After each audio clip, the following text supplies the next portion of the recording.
In honor of my uncle, Pastor Marco, passing away yesterday, I wanted to do a study on a verse that my good friend Kat sent me in condolences for him.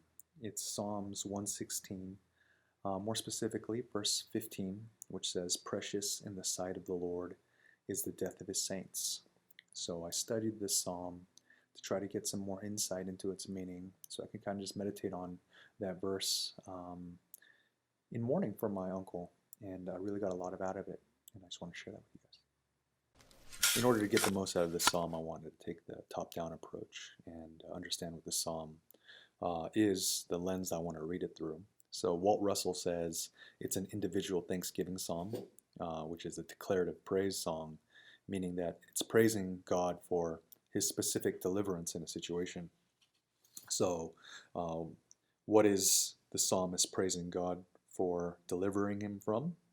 And it seems like death, which is funny if you're thinking about how you're going to use this verse um, as a way to mourn someone's death when the psalm itself is about being delivered from death. But I think it actually enriches the mourning process, um, and I'll show you how.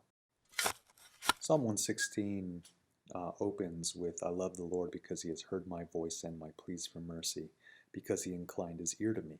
Um, the commentary by Zondervan on the Old Testament says that turning his ear is a common metaphor for God responding to a plea, and that when the psalmist cries out and says God hears, the image of God hearing means he acts. And as you go through the psalm and you see what exactly God is responding to, what's he acting on, is he's responding to the psalmist's plea to save him from death, which God does, and the psalmist is thanking him for. So then, how is this a psalm that comforts someone in mourning when a person has just died, right? And I really wanted to dig into that and see how that is true. So I started to notice some repetition in the psalm that gives more insight to its meaning. The psalmist, in response to God delivering him from death, makes several "I will" statements. He says, "I will call on him as long as I live. I will walk before the Lord in the land of the living. I will lift up the cup of salvation. I will pay my vows to the Lord. I will offer to you the sacrifice of thanksgiving." And it repeats, "I will pay my vows to the Lord." And that gave me some clues into kind of where to dive deeper next.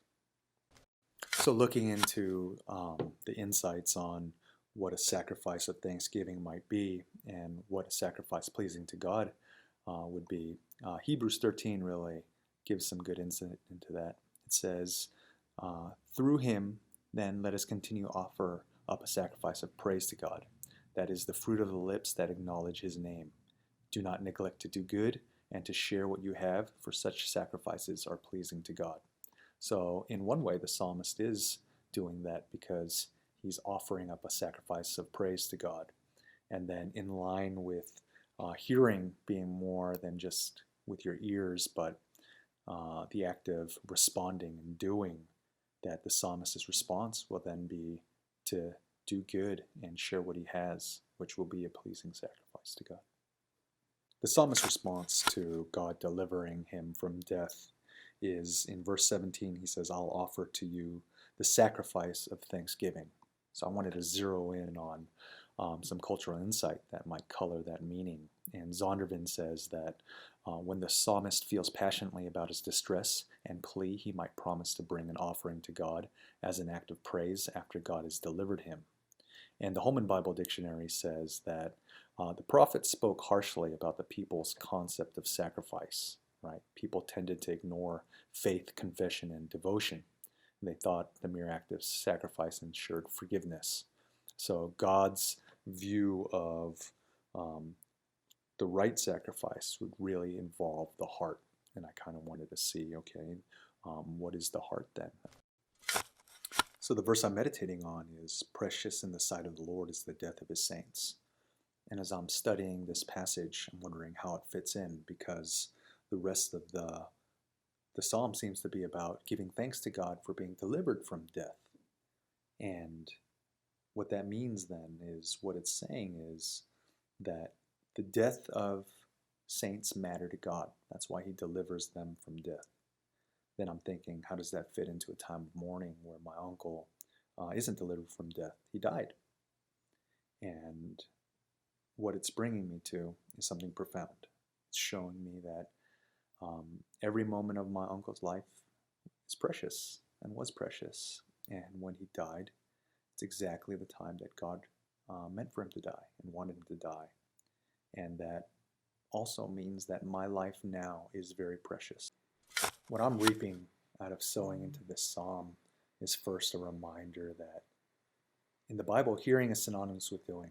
Just as God, hearing the cry of the psalmist, was him doing the act of saving him from death. And Jesus echoes this in Luke 11 when he says, "Blessed are those who hear the word of God and keep it."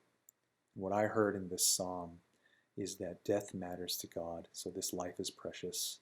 And my response to having this precious life is to give him a sacrifice of thanksgiving, which to him means loving others and sharing what I have, just as his son Jesus did when he sacrificed himself on the cross in love for us. My uncle's response to this message was giving his life in sacrifice, and that's something to celebrate.